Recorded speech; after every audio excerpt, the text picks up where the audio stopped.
Assalamualaikum warahmatullahi wabarakatuh. Perkenalkan, nama saya Muhammad Zafran Zaki Atilah dengan NIM 12580303189, ingin melakukan observasi dan melakukan analisis mengenai dampak cyberbullying di kehidupan kampus. Oke, di sini ada dengan siapa?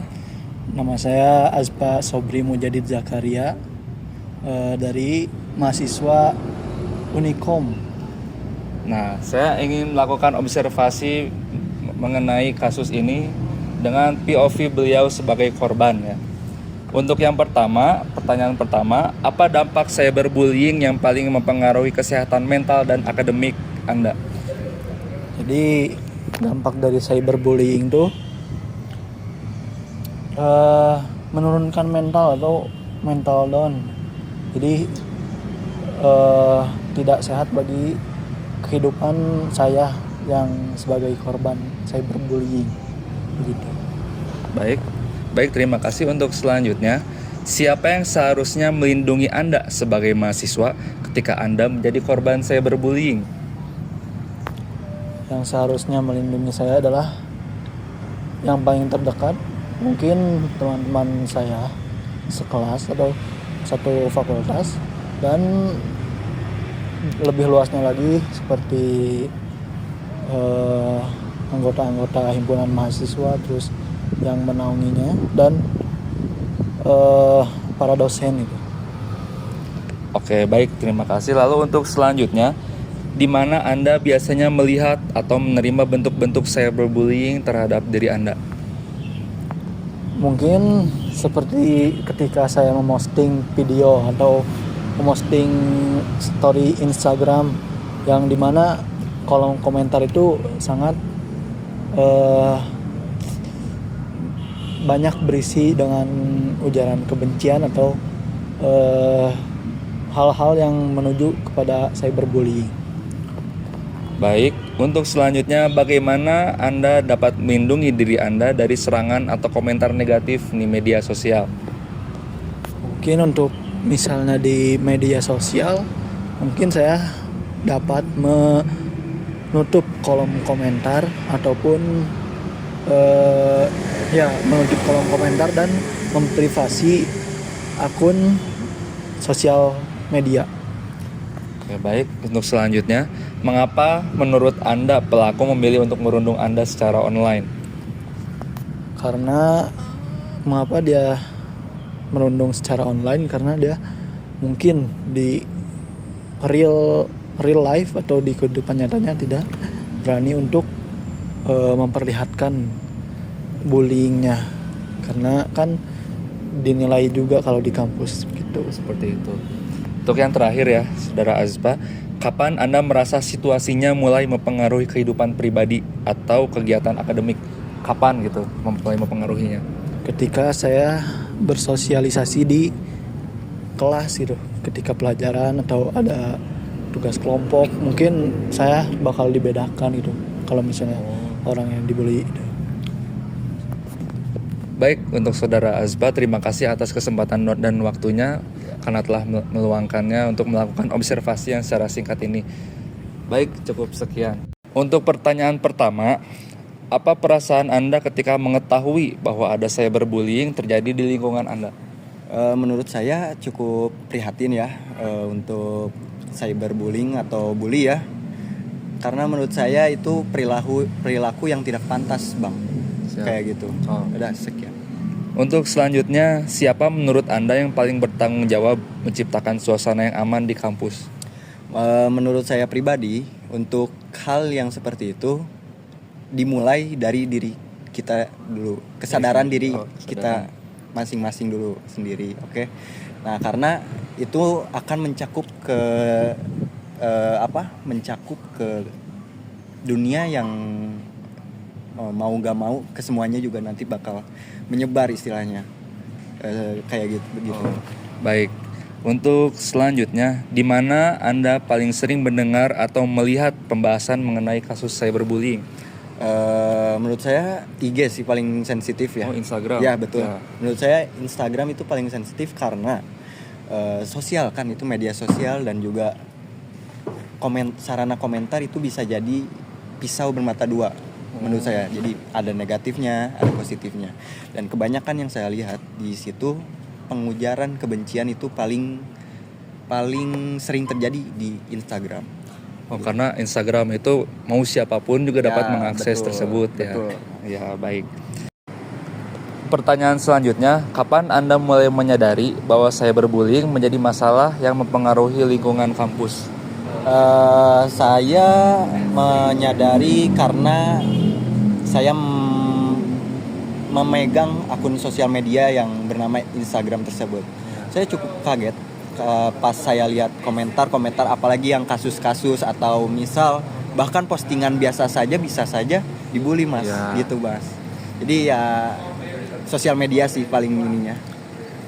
Oh, jadi saya izin menambahkan karena menurut saya mungkin berarti Instagram itu bisa menjadi wadah untuk mengujarkan kebencian bahwa walaupun kita niatnya itu cuman biasa aja gitu, gak punya niatan untuk menjudge seseorang, tapi seseorang malah, mungkin menjudge dari hal yang kecil seperti itu ya mungkin. Untuk selanjutnya, mengapa sebagian orang di sekitar Anda memilih untuk diam dan tidak ikut campur mengenai kasus ini? Menurut saya karena mereka kenapa mereka diam atau tidak berkomentar, karena kalau menurut saya pribadi itu buat apa sih ngurusin yang kayak gitu, padahal itu adalah hal yang sangat emang benar-benar bagi diri sendiri atau atau orang-orang tertentu itu sangat perlu didukung kalau menurut saya. Jadi itu balik lagi menurut ke diri sendiri bagaimananya.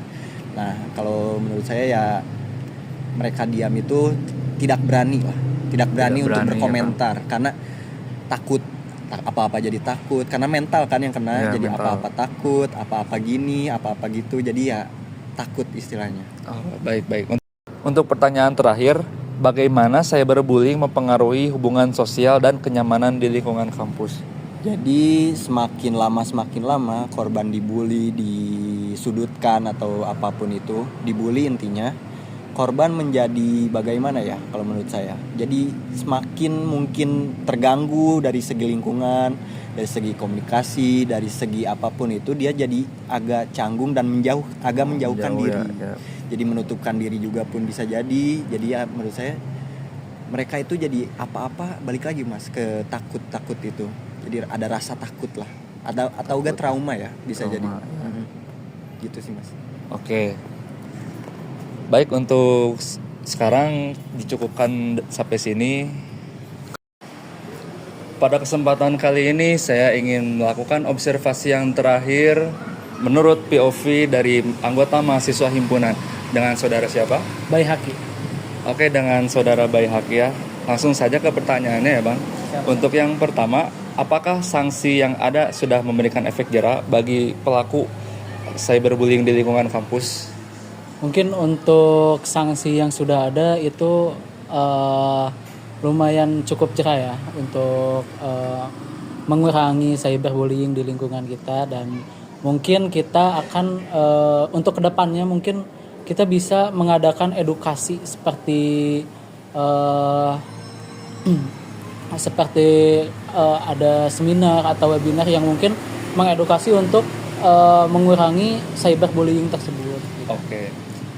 Selanjutnya, siapa saja yang rentan menjadi korban cyberbullying di lingkungan kampus? Jadi yang rentan kena itu siapa bang kira-kira? Mungkin yang rentan kena itu orang yang mungkin pendiam dan karena di kampus itu banyak kayak circle gitu ya. Nah, mungkin kebanyakan yang jadi terkena atau terdampak menjadi korban itu orang-orang yang mungkin kurangnya relasi ataupun pertemanan di kampusnya gitu. Pertemanan jadi ngaruh juga ya itu ya. Ngaruh juga. Untuk selanjutnya, di mana mahasiswa dapat melaporkan kasus cyberbullying yang mereka alami? Mereka harus melapor kemana nih kira-kira? Mungkin karena kita ruang lingkupnya di kampus ya. Mungkin kita karena di kampus juga ada strukturalnya. Mungkin kita juga bisa melaporkan kepada khususnya di UIN gitu. Ada ke himpunan mahasiswa jurusan, itu bisa bisa kita laporkan kepada yang lebih berkenan gitu. Oke. Untuk selanjutnya, kapan cyberbullying biasanya meningkat di lingkungan kampus? Kayak misalkan nih ketika masa orientasi atau ospek itu di situ kan mungkin agak rawan ya di situ bibit fondasinya gitu. Kira-kira kapan gitu biasanya meningkat? Mungkin saat berorientasi juga, atau kita biasa disebut ospek ya. Ospek itu biasanya juga rentan karena ada beberapa oknum mahasiswa menjadi yang menjadi panitia khususnya. Kadang-kadang ada yang mungkin mengekspos atau mengupload sebuah cuplikan video ataupun foto yang mungkin itu sensitif buat untuk dipublikasikan. Ya, jadi video-video yang sebenarnya mereka tidak inginkan tiba-tiba diekspos di grup misalkan gitu ya. Oke. Lalu selanjutnya, mengapa banyak korban enggan melaporkan cyberbullying kepada pihak? Jadi kenapa sih mereka tuh pada nggak mau lapor, padahal mereka juga kena pressure sendiri, ketekan sendiri gitu?